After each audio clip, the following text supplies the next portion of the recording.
Mesdames, Messieurs, chers téléspectateurs d'Africa 24, bienvenue. Merci de votre fidélité à nos programmes. Aujourd'hui, dans cette émission, nous recevons un candidat à l'élection présidentielle du Burkina Faso. Il est professeur de droit, professeur titulaire bien entendu de droit au Burkina Faso. Il dirige une formation politique dénommée Soleil d'avenir. Monsieur Abdoulaye Soma est notre invité. Merci d'avoir accepté notre invitation. C'est un plaisir.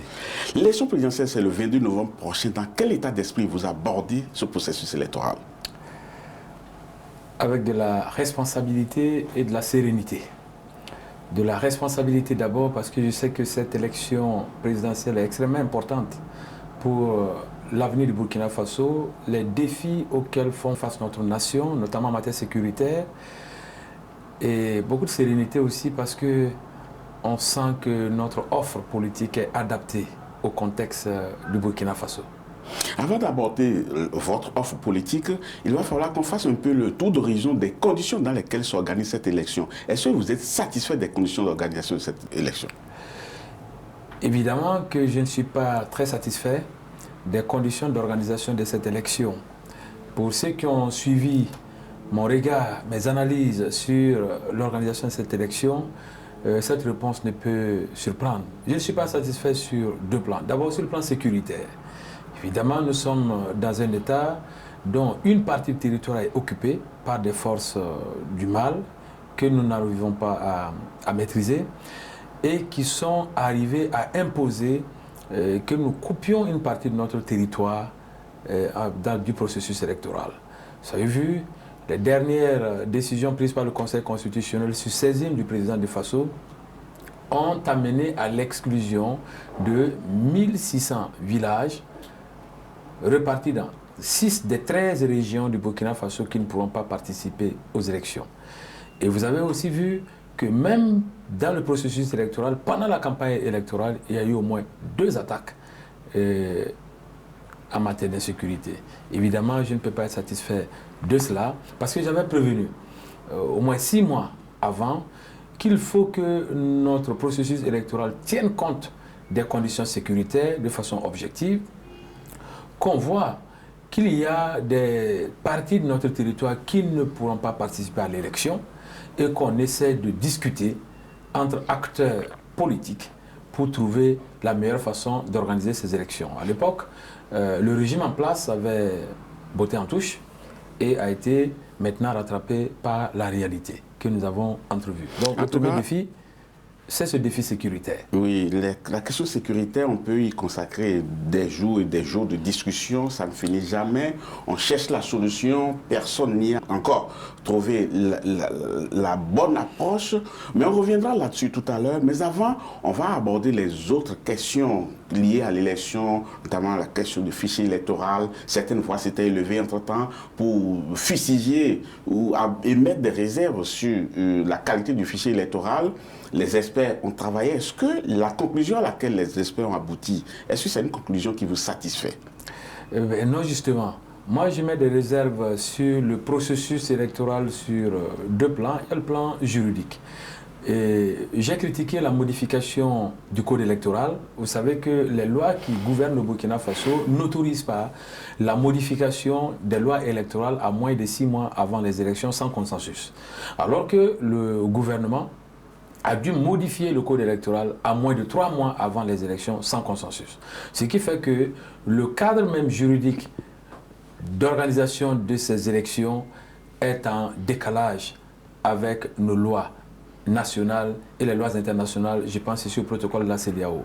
Ce qui fait une première réserve juridique. Sur le plan politique, électoral cette fois-ci, vous avez vu, les experts internationaux ont fait une audit du fichier électoral et moi j'ai été surpris de voir qu'il y a eu 1 400 000 doublons qui figuraient dans le fichier électoral, c'est-à-dire 1 400 000 personnes qui étaient enregistrées 2 fois, plus 300 000 morts qui figuraient dans le fichier électoral. 320 000, très exactement. Exactement. Oui. Donc, on se trouve à peu près à 1 700 000 voix qui auraient pu servir à quelqu'un. Évidemment, la personne la plus proche du traitement de ce fichier électoral, c'est le gouvernement en place. Alors que vous savez aujourd'hui qu'avec 1 700 000 voix, celui d'entre nous... Pas favori. Ah non, on ne parle même pas favori, on gagne au premier tour. Celui d'entre nous, 13 candidats, qui aura 1 700 000 voix, gagne les élections au premier tour. Qu'est-ce que vous soupçonnez concrètement? Vous soupçonnez une main invisible de l'actuel exécutif qui aurait été à l'origine de ces doublons, c'est ça? Oui, parce que ce ne sont pas des soupçons, c'est avéré. Parce qu'on a pris plusieurs fois et aujourd'hui, des personnes de la majorité sont en prison. Donc je parle sur la base de faits avérés. Je ne suis pas dans les supputations. On a pris des responsables de la mouvance présidentielle qui étaient en train d'enregistrer une deuxième fois des personnes dans des localités différentes de la localité de vote. Et ces personnes ont été déférées à la maison d'arrêt de correction. Ça veut dire qu'il y a des exemples de ce type qu'on n'a pas pu certainement saisir. Et c'est ce qui a entraîné ces doublons. Alors ces doublons ne peuvent pas non plus être intégrés dans le fichier et rester dans le fichier jusqu'à ce que des observateurs internationaux viennent les découvrir sans des complicités au niveau de la Commission électorale nationale indépendante. Parce que c'est la Commission électorale nationale indépendante, la CENI, qui fabrique les cartes d'électeurs et un citoyen, une carte d'électeur, un numéro d'électeur. Donc aujourd'hui, vous vous dites sans doute que l'opposition a eu raison de demander l'audit du fichier électoral. Évidemment, évidemment, et je doute, il faut qu'on soit prudent maintenant que ce qui a été découvert comme doublon ou comme, disons, le cadavre qui était prévu pour être voté ne soit pas réinjecté. Moi, c'est ma crainte aujourd'hui. Il y a le risque? Oui, il y a le risque parce qu'on n'a aucune vision, on n'a aucune visibilité sur le fichier électoral. À un moment donné, il n'y avait que le président de la CENI qui avait les clés d'accès au fichier électoral, ce qui est une catastrophe. Et moi, je dis aujourd'hui que la commission électorale a perdu beaucoup de sa crédibilité dans le processus électoral. Mais dans le même temps, il y a certains qui sont en cause comme vous, mais qui félicitent la commission électorale qui aurait fait un travail formidable. Moi, je ne suis pas un homme politique ordinaire et moi, je vous parle sur la base de faits concrets. C'est la première fois dans le processus électoral chez nous qu'on arrive à l'ouverture de la campagne électorale sans avoir la liste définitive des candidats aux élections législatives. Cette liste définitive, jusqu'à aujourd'hui, n'est même pas encore publiée à une semaine de la clôture des candidatures. Et quand vous prenez les spécimens de vote, c'est-à-dire les exemplaires de bulletins de vote, il n'y a que hier que certaines des provinces dans lesquelles le Soleil d'avenir a présenté des candidats, rien que hier que ces provinces ont reçu leurs spécimens. Parce qu'il y avait des erreurs d'impression, on a rappelé des erreurs. Donc cette version de la CENI a échoué, de mon point de vue, sur la base de ces faits concrets. Est-ce qu'il vous arrive de dire que les erreurs notées, les manquements notés sont du fait du hasard et que, pas intentionnellement, ces erreurs-là ne seraient arrivées? Qu'il n'y a pas quelqu'un qui a envie de tricher réellement et que c'est des erreurs humaines en fait? Oui, on peut accuser les erreurs humaines, mais les erreurs humaines qui s'accumulent dans tout le processus deviennent un problème. Parce qu'on a quand même besoin d'une transparence dans la gestion du processus électoral et de la compétence dans la gestion du processus électoral. Si l'une de ces choses manque au processus électoral, il y a matière à critiquer. La transparence et la compétence. Ce qui est critiqué ici, soit c'est un manque de transparence, soit c'est un manque de compétence. En tous les cas, c'est critiquable. En tout cas, les experts de l'Organisation internationale de la francophonie, ceux qui ont audité le fichier électoral, ont abouti à la conclusion selon laquelle, citation, c'est un fichier de qualité qui est fiable et qui permet donc d'aller à des élections en toute confiance. Fait de citation. Cela vous satisfait aussi aujourd'hui? Je me dis qu'il dit ça sous réserve de ce que les observations qui ont été faites dans leur rapport, qui sont graves, qui sont suffisamment graves. Comment on ne peut pas juste passer sous silence 1 300 000 doublons, 1 400 000 doublons? C'est grave, parce que 1 400 000, ça permet la qualification d'un candidat au premier tour. Plus 300 000 morts, ça permet l'élection définitive d'une personne. C'est suffisamment grave. Donc, si on tient compte de ce que c'était des erreurs et qu'on tient compte de ce qu'il est possible que ces erreurs aient été corrigées, évidemment, on peut se satisfaire. Mais il y a un doute. Puisque personnellement, je n'ai pas accès au fichier électoral pour vérifier qu'il n'y a plus de doublons ou que les doublons qui ont été détectés n'ont pas été réinjectés dans le processus. Et vous me permettrez quand même de douter à cet égard. Donc pour moi, si le fichier avait été complètement nettoyé, avec la certitude que les erreurs d'enregistrement qui ont été et d'enrôlement qui ont été détectées ont été épurées, évidemment, on peut soutenir cette assertion. Quelle est votre doléance aujourd'hui vis-à-vis de ce problème que vous posez, qui est un problème majeur quand même? On a exprimé des doléances avant qui n'ont pas été prises en compte. On est obligé de laisser le processus aller à son terme et d'en tirer les conséquences. Mais je pense qu'aujourd'hui, un certain nombre d'observations, telles que celles que nous sommes en train d'évoquer ici, entachent gravement la transparence, la crédibilité de ces élections et donc leur validation. Moi, je ne serais pas surpris que des acteurs du processus électoral utilisent ces erreurs ou ces manquements pour demander de l'invalidation des élections, ce qui serait une catastrophe supplémentaire. Pourquoi n'arrive-t-on pas à trouver une solution à la crise sécuritaire au Burkina Faso? Qu'est-ce que le professeur Abdoulaye Souma promet concrètement au Burkinabé s'il lui faisait confiance, entre autres questions que nous allons aborder dans la suite de cette émission? Mais avant, nous allons marquer une pause, chers téléspectateurs. Ne partez pas, on vous retrouve dans quelques instants. Nous amorçons la seconde partie de cette émission que reçoit aujourd'hui le professeur Abdoulaye Souma, qui est candidat à l'élection présidentielle de Burkina Faso. Professeur, soyez toujours en notre compagnie pour la suite de cette émission. Alors, les attaques terroristes sont récurrentes sur le Burkina Faso. On a essayé plusieurs approches, mais on n'y arrive toujours pas. Comment est-ce que vous vivez tout ça? Avec beaucoup de tristesse. Et j'ai pris la responsabilité de débloquer la première mesure de mon programme pour régler la crise sécuritaire. Comment j'ai fait cela? Des analyses profondes ont démontré que notre crise sécuritaire dérive d'abord en grande partie de nos inimitiés internes dans la gestion de l'État, des manifestations de haine, des manifestations de marginalisation et de stigmatisation, de ces sentiments d'exclusion dans la gestion de l'État. C'est ça qui explique les attaques terroristes? Une grande partie de notre insécurité dérive de là. Donc j'ai choisi de régler le problème par sa racine dans un premier temps, en organisant la réconciliation nationale. Et en termes de réconciliation nationale, j'ai le profil qui s'y est le mieux. Parce que quand on parle d'inimitié, de marginalisation, d'expression de haine, on accuse ici la classe politique qui est restée aux affaires ces dernières 30 années au Burkina Faso. Il faut forcément trouver un acteur qui est à l'extérieur de cette génération, cette vieille génération politique, pour pouvoir initier et engager un projet crédible et intègre de réconciliation. J'ai le profil pour ce faire. Je peux donc réussir la réconciliation. Si je suis président de la République, je peux appeler Blaise Compaoré, l'ancien président, l'actuel président, tous les autres acteurs que vous connaissez, pour qu'on s'asseye autour d'une table, parce que j'ai des bonnes relations, il n'y a pas d'inimité systématique avec aucun d'eux. Donc, quand on a fini la réconciliation, on aura réglé une partie du problème de l'insécurité, en tout cas la partie qui dérive de l'expression de ces inimitiés dans la gestion de l'État. L'autre partie est une partie militaire. On fait face à des attaques, on fait face à des tueries, à des débordements de nos ressources humaines et de nos ressources logistiques. Du point de vue humain, dans mon programme, j'ai inscrit le service militaire obligatoire pour les jeunes de 18 à 35 ans.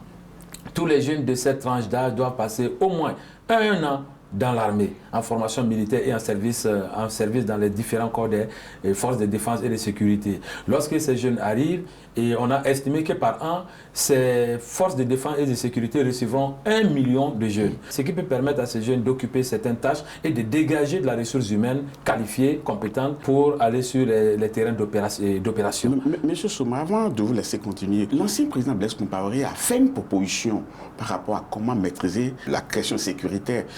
Proposition qui n'a pas reçu un bel écho du côté de l'exécutif. Est-ce que si vous étiez à la place de l'exécutif actuel, vous auriez accepté la main tendue du président Compaoré? Vous voyez très bien que si sa proposition n'a même pas été examinée, c'était une fin de non-recevoir. Cela démontre l'analyse que j'ai faite avant des haines, des inimitiés qui s'expriment au sommet de l'État. Et donc, et comme je l'ai dit aussi, si je suis président de la République, je suis en mesure de dialoguer avec l'ensemble de ces acteurs, y compris l'ancien président Blaise Compaoré. Je vais le recevoir, qu'on puisse discuter de ces propositions et évaluer leur efficacité, leur pertinence dans la gestion du problème. Mais la proposition peut cacher quelque chose aussi. C'est peut-être pour cela que l'exécutif ne saute pas sur l'occasion.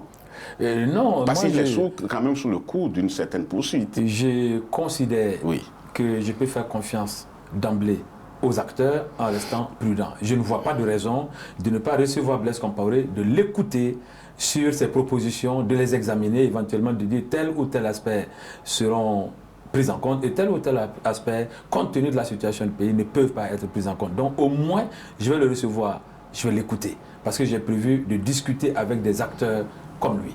Monsieur Souma, entre autres atouts que vous brandissez, c'est votre virginité pour n'avoir pas participé à un quelconque gouvernement, mais d'autres personnes estiment que cela aussi s'apparente à de l'inexpérience politique. La virginité ne vient pas tellement de la non-participation à des gouvernements antérieurs. Elle vient, et l'avantage ici vient de ma génération, du changement générationnel qui est devenu indispensable au Burkina Faso pour engager des solutions à certains problèmes fondamentaux de gestion de notre État. Donc c'est plutôt un avantage. Quant à l'expérience politique, on sait les quelques postes que j'ai pu occuper dans l'administration publique et politique du Burkina Faso, notamment sur la transition. J'ai été le seul civil qui a participé à la gestion de la phase pré-transition, c'est-à-dire dans l'organe présidentiel du Burkina Faso à l'époque, entre le 31 octobre et le 17 novembre. J'étais dans l'organe présidentiel, seul civil. Et après cela, dans le cours de la transition, j'ai été conseiller spécial du Premier ministre, ce qui est quand même un haut niveau d'implication quand on connaît la configuration de la transition au Burkina Faso. Et un conseiller spécial, par définition, est un fonctionnaire de haut niveau, hors classe, hors hiérarchie administrative, qui est chargé de gérer des dossiers sensibles avec l'autorité. Et c'est ce que j'ai pu faire jusqu'à la fin de la transition. Monsieur Souma, j'ai parcouru les 15 mesures pour refonder le Faso que vous avez établies. Et j'ai écouté certaines personnes qui estiment qu'avec ces mesures-là, soit vous êtes rêveur, ou bien vous n'avez pas une idée de l'immensité de la tâche qui vous attend. Parce que quand je vois des mesures, par exemple, vous dites que vous aurez un gouvernement de 13 ministres avec une parité homme-femme, une parité jeune-adulte. Comment est-ce que cela est possible? Mais cela est facilement possible parce que je l'exécute déjà. J'ai dit effectivement que si je suis président de la République, je formerai un gouvernement de 13 ministres à raison de 1 ministre par région parce que le Burkina Faso a 13 régions. Je ne vois pas de difficulté en cela parce qu'à l'intérieur actuellement du parti politique, Soleil d'avenir, pour démontrer que cette idée est tout à fait plausible et possible, j'ai déjà constitué ce gouvernement, ce modèle de ce gouvernement.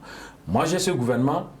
Le Premier ministre a été nommé, on a envoyé l'acte de nomination à la presse qui a diffusé. Le gouvernement a été nommé, on a envoyé l'acte de nomination à la presse qui a diffusé. Tout ça est officiel. Et je préside un conseil des ministres de 13 ministres avec parité homme-femme toutes les 2 semaines depuis plus d'1 an. Mais est-ce qu'il vous arrive de vous dire que, puisque vous ne gérez encore rien aujourd'hui, il n'y a pas d'enjeu majeur et que quand on sera dans les feux de l'action même, si vous êtes porté au pouvoir, que ce ne sera pas aussi facile que vous l'imaginez? Je ne vois pas la difficulté. Vous avez des pays tout à fait puissants qui ont moins de 13 ministres. La Suisse, c'est 7 ministres. Depuis 1848. La Suisse, pays suffisamment organisé, suffisamment développé. Et qui a dit que sous avec le Burkina Faso, qui a dit que sous ma présidence, le Burkina Faso ne sera pas suffisamment organisé? Regardez comment je gère mes entreprises, mes sociétés, c'est de l'organisation. Donc c'est en comptant sur cette organisation que j'ai fait cette proposition. Les États-Unis aujourd'hui, c'est plus de 300 millions d'habitants. Le gouvernement américain ne dépasse même pas 20 secrétaires d'État. Au Burkina Faso, on est environ 20 millions de personnes. Je ne vois pas pourquoi 13 ministres, ça ne serait pas adapté. Mais au-delà de l'approche de 13 ministres, il y a d'autres approches, encore d'autres propositions qui nous amènent à nous demander, mais est-ce que vous êtes dans la réalité ou bien vous êtes dans l'utopie parce que vous promettez 10 000 emplois, la création de 10 000 emplois par an. Et vous dites également que tout élève ou tout étudiant sera bénéficiaire d'une bourse, mais vous allez trouver les ressources. La création de 10 000 emplois par an est clairement expliquée dans le programme. Oui. J'ai dit les 10 000 démagogique emplois, ça. Non, les 10 000 emplois dérivent d'où? J'ai dit chaque année, je prends 2 milliards de francs CFA, ce qui est insignifiant du point de vue du budget de Burkina Faso, 2 milliards. Et on lance des idées d'activité dans la population burkinabé. Si on a quelqu'un qui propose une activité qui peut regrouper 5 personnes, c'est soit pour créer un restaurant, un pressing ici, telle ou telle activité qui peut faire travailler 5 personnes avec un salaire minimum. L'État viendrait en aide à cette personne avec la somme de 1 million de francs CFA. Quand vous calculez bien, Dans les 2 milliards de francs CFA, je peux donner combien de fois 1 million à des activités? 2000 fois. Chacune des activités n'étant financée qu'à la condition de faire coopérer 5 personnes, ça fait 10 000 emplois. Voilà d'où vient objectivement le chiffre de 10 000 emplois. Et quand je parle de 10 000 emplois ici, ce ne sont pas des emplois de fonctionnaires créés, payés par l'État. Non, ce sont des emplois créés dans le secteur privé informel, c'est-à-dire les types d'activités qui permettent de soutenir la population burkinabé à la base. Tout ce qui est dit a été évalué, a été calculé, mûri avant d'être programmé. Oui, mais justement, quand on parcourt le nombre de points évoqués dans vos mesures pour refonder le Burkina Faso, on voit qu'il y a plusieurs points qui nécessitent de l'investissement. Vous n'avez jamais dit où est-ce qu'on va trouver les ressources, parce que vous avez dit par exemple que ce sera la fin de la frustration salariale et il y aura un doublement du salaire des fonctionnaires. Et tout cela, c'est beaucoup d'argent. Mais qu'est-ce qu'on va faire pour générer cet argent-là, justement? Je vais d'abord vous expliquer. Le doublement de salaire, ça ne veut pas dire qu'on prend actuellement le niveau des salaires et puis on les multiplie par 2, ce n'est pas possible. En tout cas, c'est ce que j'ai compris. Non, j'ai clairement écrit dans le programme qu'il y aura des réformes, il y aura une indexation du salaire sur le diplôme et je parle du doublement du salaire de base. En fait, aujourd'hui, dans la structure des salaires du Burkina Faso, le salaire de base, il est tout à fait possible de le doubler. Ce sont les périphéries discriminatoires du salaire qui augmentent la dépense de l'État. Donc, c'est en travaillant sur les salaires de base qu'on a parlé de doublement. Et où est-ce que je trouve la ressource pour ça? D'abord, les mesures d'économie. Les mesures d'économie, il y en a plusieurs dans le programme, mais une de ces mesures, on l'a déjà évoqué, le gouvernement a 13 ministres. J'ai fait 13 ministères, aujourd'hui on en a 32, c'est comme si j'avais 20 ministres et 20 ministères d'économiser. C'est de l'argent que j'économise, que je récupère dans le fonctionnement de l'État. Et ça réjouit aussi bien les acteurs nationaux que les partenaires internationaux qui nous demandent de dégraisser le fonctionnement de l'État. J'en ai tenu compte et je fais ce dégraissage. Vous pensez que le fonctionnement de l'État était si engraissé? Oui, c'est trop. En comprimant les ressources, on pourra nourrir tout cela. Je le dis parce que je suis un homme responsable et crédible. Et aucun Burkinabé ne peut contester cela. Quand je dis, quand vous regardez la presse, on a évalué par exemple, et ça c'est un exemple rapide pour passer, le carburant d'un ministre au Burkina Faso, et un journal a fait l'enquête, 169 millions dans l'année. C'est public. Vous pouvez vérifier. Vous voyez, ce sont ces types de choses que j'économise. Mais où est-ce que je trouve encore de l'argent? En dehors des mesures d'économie qui sont nombreuses dans mon programme, je trouve l'argent dans la proposition de création d'une entreprise minière d'État. Ça se figure dans le programme, parce que je l'ai annoncé. J'ai dit clairement dans mon programme où est-ce que je trouve l'argent pour financer tout ce que j'ai proposé. L'entreprise minière d'État. Aujourd'hui, on a 15 entreprises minières au Burkina Faso qui sont étrangères. Et dans toutes ces entreprises minières, le contrat est standard. Le Burkina Faso ne s'en sort qu'avec 10% des bénéfices nets déclarés par chacune des entreprises, ce qui est dérisoire. Et donc, en créant l'entreprise minière d'État, 100% des bénéfices reviennent au Burkina Faso, 100% des emplois sont burkinabés, ce qui ne signifie pas que je vais supprimer la possibilité pour les multinationales de s'installer, mais il y aura l'entreprise minière d'État à côté des entreprises minières des sociétés transnationales. J'ai également, pour créer de la richesse, et proposer la création d'un fonds monétaire burkinabé que j'ai expliqué dans le programme. Donc vous voyez qu'en fait, en énonçant les mesures sociales d'accompagnement de la population, j'explique clairement où est-ce que je crée de la richesse, où est-ce que j'économise de l'argent pour prendre en charge les dépenses qui sont programmées. Le Fonds monétaire burkinabé est un fonds adossé à une fiducie qui permet des placements financiers pour avoir de l'argent, en sorte à autonomiser le Burkina Faso sur la base pour ce qui concerne le budget de fonctionnement.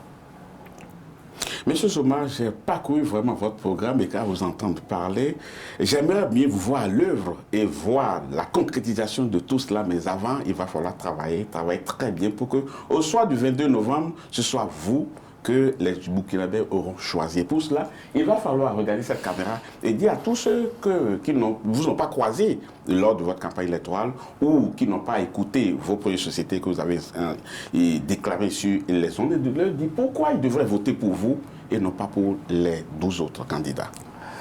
Je suis déjà ravi que vous ayez été convaincu par les explications. Et je regarde maintenant mes concitoyennes et mes concitoyens en leur disant: je suis l'homme qu'il faut voter président du Faso le 22 novembre parce que, d'abord, je suis un homme nouveau, ce qui est la solution indispensable pour la meilleure gouvernance du Burkina Faso, pour remplacer une classe politique qui est aux affaires depuis ces 30 dernières années. Ensuite, je suis un homme crédible et ma crédibilité est fortement installée dans la population burkinabé. Le programme que je propose est un programme social. J'ai clairement expliqué ce que je vais faire. Et j'ai clairement expliqué où est-ce que je vais trouver l'argent pour le faire. J'ai clairement expliqué comment je vais sécuriser cet argent. Et j'ai clairement expliqué pour chaque catégorie de Burkinabé quelle sera la contribution de l'État et quelle sera sa contribution pour l'État. Abdoulaye Souma, merci beaucoup. Les téléspectateurs ont écouté. Est-ce que vos consignes seront suivies d'effet? On le saura le soir du 22 novembre. Pour l'instant, on vous dit merci beaucoup. Merci à vous. Chers téléspectateurs, ce sera tout pour cette émission. Merci de l'avoir suivi. Je vous donne rendez-vous très bientôt pour un autre numéro. À bientôt.